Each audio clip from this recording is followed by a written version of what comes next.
ഇന്റർനെറ്റിൽ വളരെയധികം ഫേമസ് ആയിട്ടുള്ള ഒരു പാർട്ടിയാണ് ഇപ്പോൾ കോക്രോച്ച് ജനതാ പാർട്ടി. ഇത്രയും അധികം സോഷ്യൽ മീഡിയ ഇൻഫ്ലുവൻസ് ലഭിച്ച ഈ പാർട്ടി ഒരു ഒഫീഷ്യൽ പാർട്ടിയൊന്നുമല്ല. ഇത് അൺഒഫീഷ്യൽ ആയിട്ട് നമ്മുടെ ഓൺലൈൻ പ്ലാറ്റ്ഫോമിൽ ഒരു പൊളിറ്റിക്കൽ സറ്റാരിക്കൽ ആയിട്ടുള്ള ഫോമിൽ ക്രിയേറ്റ് ചെയ്തൊരു പാർട്ടിയാണ്.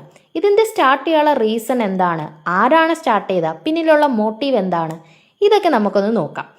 ഇത് സ്റ്റാർട്ട് ചെയ്തതിൻ്റെ മെയിൻ ആ ഒരു സ്റ്റാർട്ടിംഗ് പോയിന്റ് അല്ലെങ്കിൽ ആ ഒരു ട്രിഗർ പോയിന്റിനെ കുറിച്ച് ഡിസ്കസ് ചെയ്താൽ ഇത് സ്റ്റാർട്ട് ചെയ്തത് 16th മെയ്യിൽ വന്നൊരു സ്റ്റേറ്റ്മെൻറ്റിനെ ബേസ് ചെയ്താണ്. അതായത് chief justice of India mister Suryakant തൻ്റെ കോർട്ടിലൊരു വെർഡിക്റ്റ് നടന്ന സമയത്ത് പറഞ്ഞൊരു റിമാർക്ക് സ്റ്റേറ്റ്മെൻറ്റാണ് ഇതിനെ ട്രിഗർ ചെയ്തത്.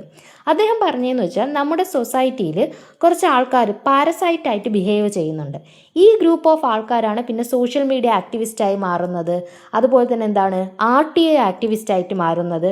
ഇവരെല്ലാവരും കൂടി ചേർന്ന് കൂട്ടമായിട്ട് സിസ്റ്റത്തിനെ അറ്റാക്ക് ചെയ്യുന്നു എന്നാണ് ഇവർ പറഞ്ഞത്. ഇതിൽ ഒരുപാട് പേരും എന്താണ് അൺഎംപ്ലോയിഡ് ആയിട്ടുള്ള വ്യക്തികളാണ്. ഇവരെയാണ് അദ്ദേഹം എന്താണ് കോക്രോച്ചുകളുമായിട്ട് താരതമ്യം ചെയ്തത്.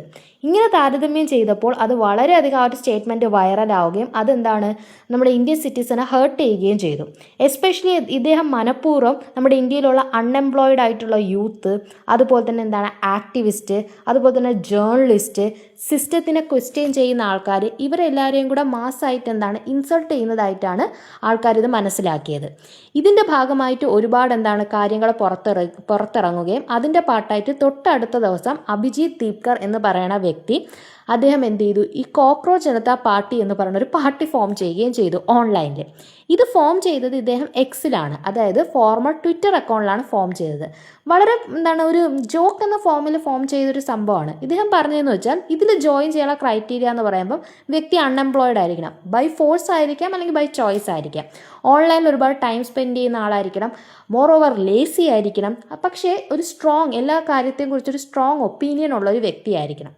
ഇദ്ദേഹം അങ്ങനെയുള്ളൊരു ഗൂഗിൾ ഫോമാണ് ഇട്ടത്. എന്നാൽ വിത്തിൻ അവേഴ്സ് 5000-ഓളം ആൾക്കാരാണ് അത് രജിസ്റ്റർ ചെയ്തത്. ഇൻസ്റ്റഗ്രാമിൽ ഇത് സ്റ്റാർട്ട് ചെയ്ത് ഈ പേജ് സ്റ്റാർട്ട് ചെയ്ത് 1 വീക്കിനകം 15 മില്യണേക്കാളും കൂടുതൽ ഫോളോവേഴ്സ് ഇപ്പോൾ ആയിക്കഴിഞ്ഞു. അപ്പോൾ എത്രത്തോളം ഇത് ഇമ്പോർട്ടൻസ് ആണ് സോഷ്യൽ മീഡിയയിൽ ഉണ്ടാക്കിയിരിക്കണതെന്ന് നോക്കാം. ടാഗ് ലൈൻ എന്ന് പറയുമ്പോൾ ഇവിടെ ടാഗ് ലൈൻ എന്ന് പറയുമ്പോൾ voice of lazy and unemployment ആണ്.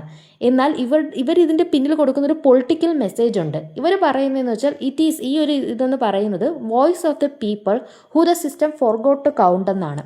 അതായത് നമ്മുടെ സിസ്റ്റം എണ്ണാൻ വിട്ടുപോയ ആ ഒരു വ്യക്തികളുടെ എന്താണ് ശബ്ദമായിട്ടാണ് ഈ ഒരു പാർട്ടി പ്രവർത്തിക്കുന്നതായിട്ടാണ് പറയുന്നത്. സത്യത്തിൽ ഈ പാർട്ടിക്ക് ഇത്രയും റീച്ച് ചെയ്യാനുള്ള മെയിൻ കാരണമെന്ന് വെച്ചാൽ നമ്മുടെ അൺഎംപ്ലോയ്മെന്റ്, അതുപോലെ ഗവർണൻസ്, ക്രിട്ടിസൈസ് ചെയ്യുന്ന ആൾക്കാരുടെ എന്താണ് മുഖവരയ്ക്ക് എടുക്കാതിരിക്കുക, ഇതൊക്കെ ജനങ്ങളിൽ ഉണ്ടാക്കുന്ന ആ ഒരു ഫ്രസ്ട്രേഷനാണ് ഈ ഒരു സപ്പോർട്ട് കാണിക്കുന്നത്.